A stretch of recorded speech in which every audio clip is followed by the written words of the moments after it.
이제 세 번째 발표를 이어가 보겠습니다. 세 번째 발제는 김지훈 에너지넷 기후환경사업본부장님께서 산업단지 기반 에너지 효율 혁신과 그린 전환이라는 주제로 발표를 준비해 주셨습니다. 여러분 큰 박수로 모시겠습니다.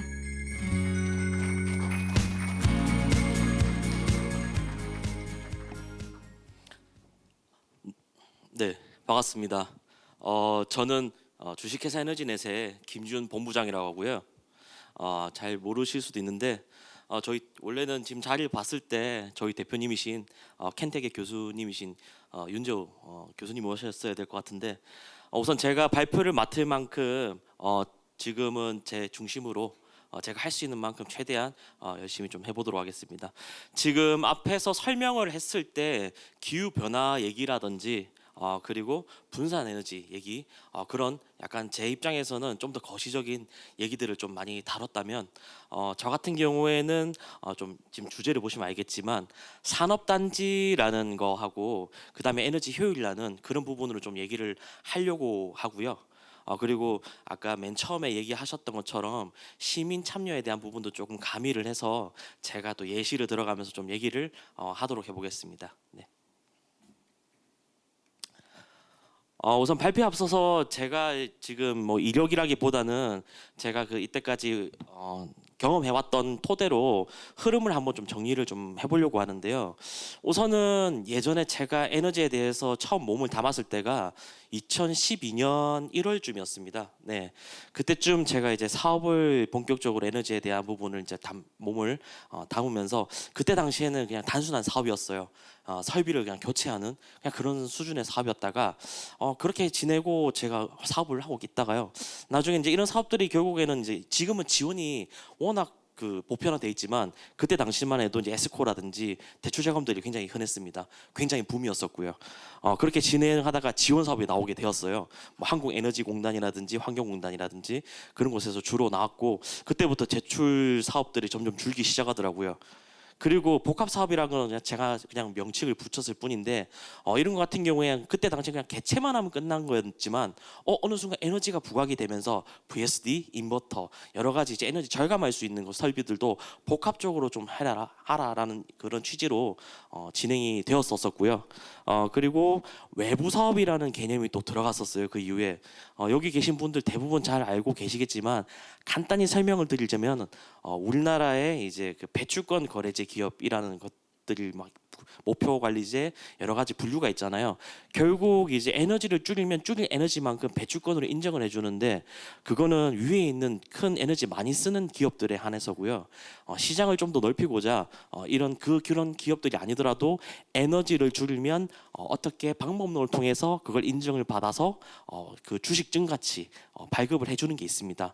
지금 증권 사이트 가면은 이제 배출권 거래 항목이 있거든요. 네, 그런 거에 대해서 접목을 시켜서 이제 또 복합되는 사업들이 나오기 시작했고요.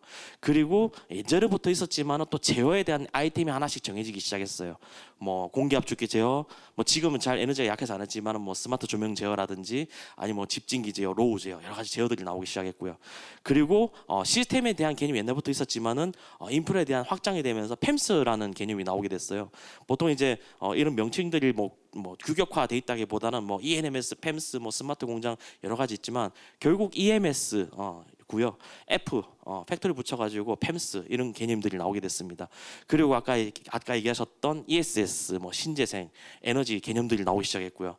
그리고 지금은 약간 융복합적으로 ESS 신재생뿐만 아니라 수소라든지 여러 가지 뭐 신재생 포함되어 있겠지만 여러 가지 개념들이 나오기 시작하면서 그리고 예전에는 기업이 신청을 하고 자금을 받고 아니면 뭔가 그 R&D 사업성으로 나오던 것이 요즘 뭐 산업단지 공단 사업 하시는 분들 아시겠지만은 뭐 컨소시엄을 이뤄 가지고 사업을 동시에 참여한다든지 하나의 거대한 구성을 만들어서 참여한 사업들이 계속 나오기 시작했습니다. 그리고 이제 정부에서도 이제 점점 이제 자금력이 줄어들다기보단 이제 그 규모가 커짐으로 인해서 민간 투자라든지 기업 투자라는 개념들이 나오기 나오게 되고요. 네, 이렇게 다양화가 됐죠. 그래서 제가 이걸 정리를 해보니까 결국은 이제 옛날부터 기계는 설비 개체의 제어와 이렇게 와서 팸스와 이제 여러 가지 이런 식으로 온 것 같고요. 자금 쪽으로는 처음에는 그냥 대출 느낌으로 오다가 이제는 민간 투자까지 다 오게 되었구나라는 생각이 들고, 그리고 사업도 단순한 사업에서 점점 여러 가지 복합적으로 나가고 있다라는 이런 상황을 제가 지금 여러 가지 겪고 온 게 아마 제가 지금까지 사업을 여러 가지 하면서 좀 느꼈던 것이 아닌가, 이런 흐름을 토대로 좀 설명을 좀 드리도록 하겠습니다. 네, 우리나라에 산단 많습니다. 산단이 많은데 에너지의 한 53%가 산단에서 에너지가 소비가 되고 있고요. 그리고 그 중에 이제 산업 부분에 83%가 집중되어 있습니다. 결국 하고 싶은 말은 저희 우리나라의 국토 면적의 1.3%에서 이런 에너지에 대해서 대부분 절반 이상이 소비가 되고 있는 상황입니다. 그래서 지금 주제와 같이 산업단지에서 에너지를 줄이는 게 정말 중요하다라는 것들을 한번 얘기를 좀 해보고 싶은 얘기였고요. 근데 문제는 산업단지의 에너지를 줄이려고 하는 노력들은 굉장히 많이 했었어요, 지금까지. 예, 많이 했는데 그런 이제 산업단지의 에너지를 줄이려고 노력을 하는 것에 비해서 진도가 많이 못 나갔습니다. 지금 벌써 국가 정책이라든지 세계 흐름을 봤을 때는 벌써 이제 분산 에너지가 나오고, 지금 아까 보셨죠, 알겠지만은 여러 가지 제도 도입들이 굉장히 잘 되고 있어요. 그런 지자체 협조와 그리고 부산연구원과 SK 기술력, 이런 것들이 너무 잘 되고 진행이 되고 있는데, 문제는 그 안에 들어있는 산단 그리고 거기 있는 기업들 안에서는 잘 못 따라잡고 있어요, 이런 것들이요. 이런 것들이 문제가 뭐냐 봤을 때, 우선은 기업들이 설비들이 계속 노후가 되고 있어요. 지금 오른쪽에 보시면은 지도상으로요. 오른쪽에 보시면 강서구 같은 경우에는 뭐 녹산 산단 이런 곳은 산단이 좀 약간 활성화돼 있지만, 약간 왼쪽에 보시면 신평 산단 같은 경우에는 네, 좀 약간 그 기업들이 좀 70년대 만들어진 산단이기 때문에 산단의 그 확장성도 좀 힘들고요. 그리고 많이 이제 노화된 설비들도 많이 있습니다. 예, 그런 것도 있고, 그 다음에 뭔가 하고 싶어도 공간적인 부족, 신재생을 도입하고 싶어도 근처에 산이고 오른쪽은 바다고 항만이 있고, 그런 식으로 여러 가지 좀 복잡적인 문제가 있고요. 그리고 공장 특성상 변수가 너무 많습니다. 지금 프로그램 하시는 업체들도 아시겠지만은 프로그램이 팸스를 적용하면은 모니터링은 잘하세요. 모니터링은 잘하시는데 거기에 통계 개념이 들어가거나 AI가 들어가거나 아니면은 거기 뭐 LCA까지 적용시킨다 이러면은 아마 팸스 업체 중에서 80~90%가 없어질 거예요. 떨어질 그 기준으로 생각을 한다면요. 그만큼 이제 업체들이 못한다기보다는 그 이상의 발을 들어놓기에는 변수들이 너무 많다는 거죠. 그런 문제점들이 있었고요. 그리고 기업에서 경제적인 어려움들이 중간중간에 계속 와요. 얼마 전에 뭐 몇 년 지났지만 저희가 코로나 겪어왔던 그런 문제들, 그리고 막 전쟁 나면은 갑자기 막 항만에 의해서 뭐 물가가 올라간다든지 유류비 올라간다든지, 그렇게 되면 결국 기업들에 대해서는 에너지를 줄이려고 투자하기보다는 본인들의 생명, 그러니까 그 목숨이죠, 매출을 위해서 매출에 대한 투자를 할 수밖에 없어요. 그러다 보면은 여기 계신 뭐 어떤 관계 기업들은 겪어보셨겠지만 원래 우리랑 에너지를 하려고 했는데 갑자기 턴을 트는 경우들이 굉장히 많게 발생이 됩니다. 그리고 그런 것들에 대한 복합적인 것들을 이제 얘기를 할 수 있는 거고요. 네, 뭐 이거는 제가 그냥 뭐 좀 퀄리티는 좀 떨어지지만 제가 그냥 한 그 기업에 에너지가 어떻게 들어가는지를 좀 약간 살짝 간단하게 한번 그려봤어요, 그냥 한번. 그래서 이제 이런 그 파란색의 공정들이 이렇게 쭉, 예, 공정들이 쭉 가게 되면 거기에 전기가 기본적으로 에어, 스팀, 에어, 물, 가스들이 들어가고, 그런 것들이 어떻게 들어가는지 이렇게 있는데, 한 기업에 이렇게 적상을 해봤지만 결국 모든 기업들에 똑같은 공정 들어가도 이게 다 달라요, 상황이요. 예, 그렇게 복잡하다라는 것들 얘기를 드릴 수 있고요. 근데 이제 이런 제도인데 왜 안 되냐라는 것 앞에 얘기 연속성인데, 또 인력 문제도 또 있고요. 대기업 같은 경우에는 그런 프로세스들이 잘 돼 있습니다. 에너지를 줄이기 위한 부서, 그리고 프로그램 만드는 부서, 관리하는 부서. 하지만은 중소기업이라든지 중견기업 좀 낮은 기업들 가면은 한 사람이, 요즘은 인력난도 심해가지고 한 사람들이 그런 4개, 5개 일들을 많이 해요. 근데 그 사람들이 하다가 퇴사를 하는 문제가 발생이 될 수도 있고요. 그리고 이런 말은 좀 조금 애매할 수도 있지만 저희가 이제 보조금을 절감으로 인해서 이제 도입을 해야 되는데 조금 벗어나게 또 취지에 또 바뀌는 그런 또 할 경우도 있고요.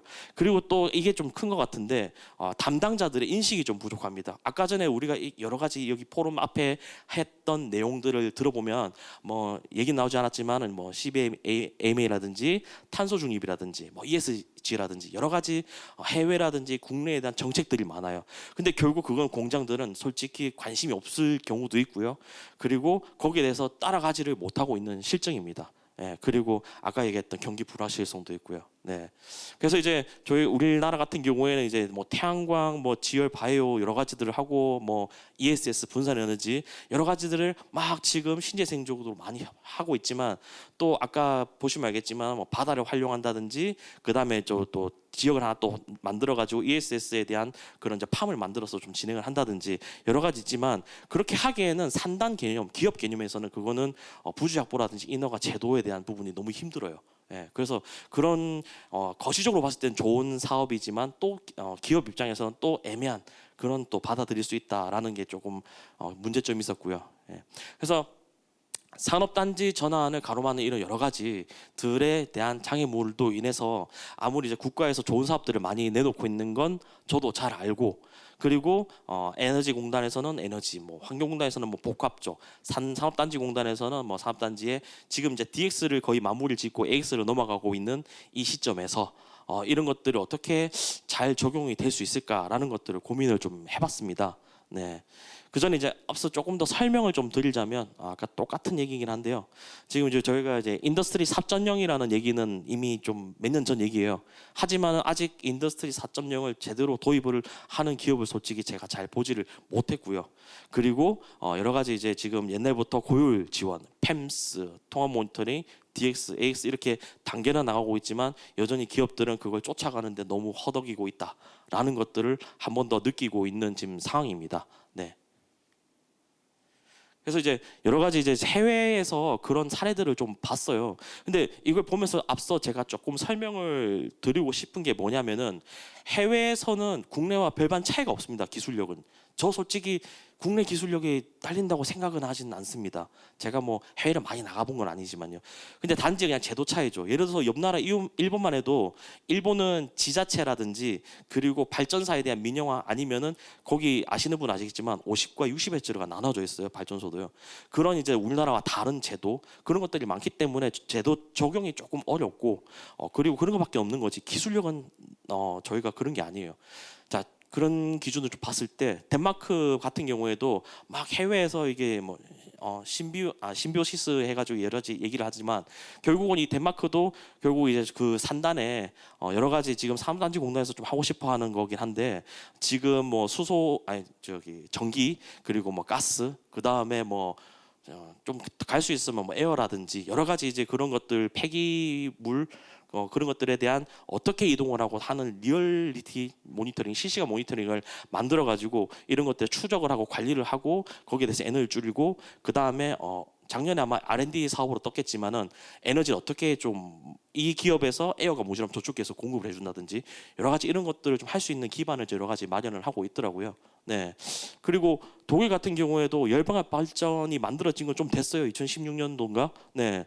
그렇게 했는데 이제 최근에 그런 그 이제 EV 인프라 연계라든지 그 다음에 독일에서는 열방압 발전 해보니까 재생에너지를 해가지고 잘 우리가 전기도 만들고 그 다음에 열번도 공급을 해줄 수 있네. 좋아. 그러면은 2030년까지 80% 한번 늘려보자. 이런 제도를 쭉쭉 하고 있어요. 이런 것 같아.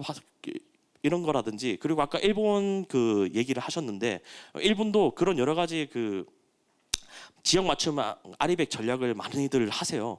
근데 이제 일본 같은 경우에도 이제 그렇게 잘하고 덴마크도 잘하고 독일도 잘하지만 제가 봤을 때 이 모든 것 같은 경우에는 아마 이 정부와 그리고 여러 가지 이제 뭐 기업과 이런 그 손발이 맞아야 된다라는 것들을 제가 최종적으로 좀 생각을 했거든요. 특히 일본 같은 경우에는 아까 아리백 전략의 환경성이라든지 총무성, 경제산업성에 대한 적극성이라든지 그런 정책에 대한 직접적으로 제도를 하나로 또 만드는 것도 너무 잘해요. 우리나라 같은 경우에는 이거 녹화되고 좀 그렇지만 한국에너지공단이란지 한국 환경공단 같은 경우에는 배출권 사업이랑 똑같은 사업들이 지금 뜨고 있어요. 그리고 뭐 산업단지 공단이나 다른 사업들 보면은 뭐 어쩔 수 없지만 지원 개최 사업들이 많고요. 그리고 팸스 같은 경우에도 스마트 공장 여러 가지 주목된 것들이 있죠. 근데 일본 같은 경우에는 저런 이제 환경성, 총무성 경제 사업들이 하나의 줄을 보고 거기에 각 분야에 대해서 정말 적극적으로 협조를 해주시더라고요. 그리고 나중에 좀 제가 예시를 들 건데 주민들이 직접 출자를 해가지고 투자를 하고 아니면 이제 PPA 계약 참여 형식으로 해서 진행하는 방식들 너무 활성화가 잘 돼 있는 이런 것들을 제가 보면서 그래서 우리나라 같은 경우는 어떻게 해야 된다라는 것을 좀 생각을 하게 되었어요.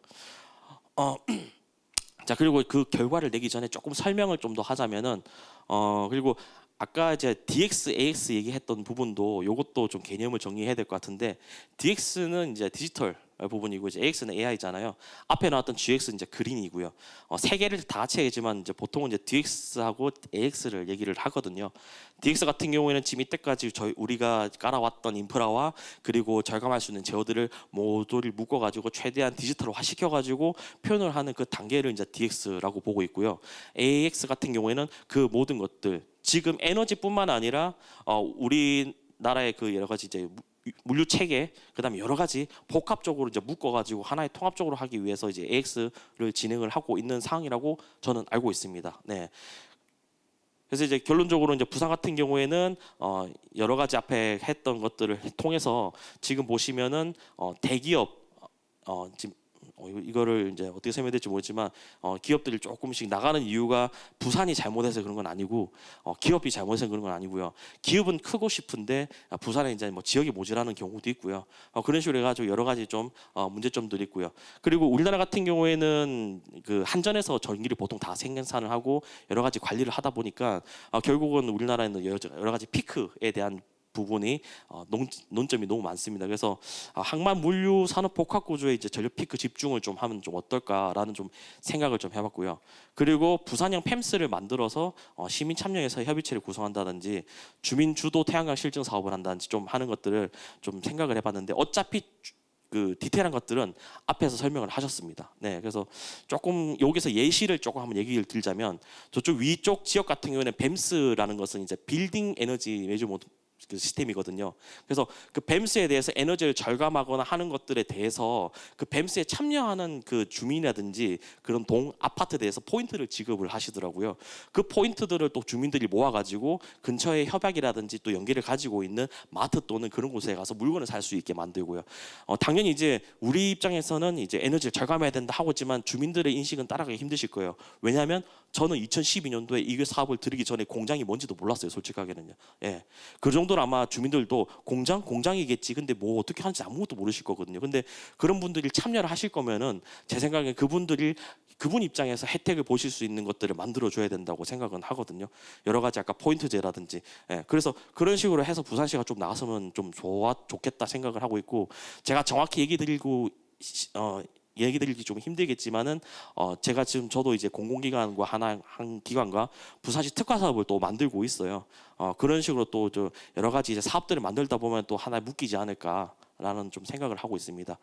말이 좀 두서가 없어도 죄송하고요. 결론을 좀 제가 얘기를 드리겠습니다. 우선은 제가 봤을 땐 정부와 대기업과 공단과 그리고 여기 좀 적지 않았지만 시민의 참여가 같이 해야 아마 할 수 있을 거라고 생각하고요.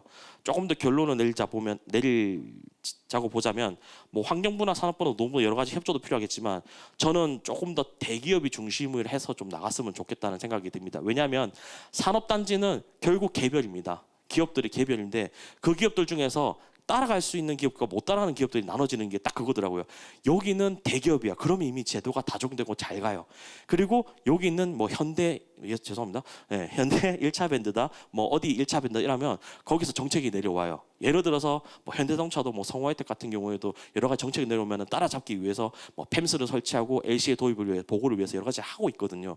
그런 식으로 대기업에서 적극적으로 요즘은 자금도 지원해가지고 여러 가지 하고 있는 와중에 그런 기업들을 먼저 정부에서 조금 더 밀어줘야 되지 않냐. 당연히 말은 있을 수 있습니다. 대기업 쪽에서 왜 대기업을 밀어주냐. 근데 그게 제일 빠른 방법인 것 같아요. 대기업에서는 라인을 알거든요. 그 라인을 밑에 전파하는 능력도 있고요. 거기에 자금만 더 실어주면 굉장히 빨리 갈 것 같고요. 그걸 보고 옆에 있는 기업들이 많이 배워서 같은 진도를 나갈 수 있지 않을까. 그러면은 결국은 지금 아까 얘기했었던 분산 에너지 사업이라든지 여러 가지들을 결국 또 산단과 같이 만나게 돼가지고 어느 시점에 예를 들어서 분산 에너지에 대해서 그걸 한 만큼 또 그 기업의 에너지에 대한 혜택을 준다든지 여러 가지 또 복합적인 것들 생겨나면서 또 잡을 수 있게 만들 수 있지 않을까라는 또 생각을 좀 하게 됩니다. 네, 그리고 여기에 아까 이제 주민들 참여들도 할 수 있는 방법은 그냥 제 생각이긴 하지만 그런 에너지에 대해서 주민들이 직접적으로 뭐 주식이라든지 여러 가지 투자권을 좀 만들 수 있게 할 수 있는 방안이라든지 예를 들어서 우리 부산에 보면은 좋은 것들이 많잖아요. 지금 제가 있는 건물 옆에 있겠지만은 이제 거래소도 있고요. 그런 것들을 여러 가지를 활용을 해가지고 주민들도 에너지에 대해서 투자를 하고 거기에 자금을 또 확보를 해서 내가 투자한 에너지가 이렇게 된다고 그러면 거기에 대해서 돈을 받아들이게 되고 거기서 이익을 얻게 된 것들은 또 내가 또 생활에 필요한 또 활용 요소를 또 살거나 얻을 수 있는 그런 이제 이런 것들을 서로 위민하는 또 삼각형이라든지 사각형 체제를 만드는 게 가장 이상적인 상황이라고 저는 생각을 하고 있습니다. 그래서 결론은 이렇고요. 제가 이제 이때까지 한 12년부터 지금까지 한 13년 가까이 에너지 사업을 하면서 많은 것들은 담지는 못하겠지만 우선은 제 생각에 대해서 좀 발표를 하는 시간이었고 이런 것들을 잘 반영이 되었으면 좋겠습니다. 네, 감사합니다.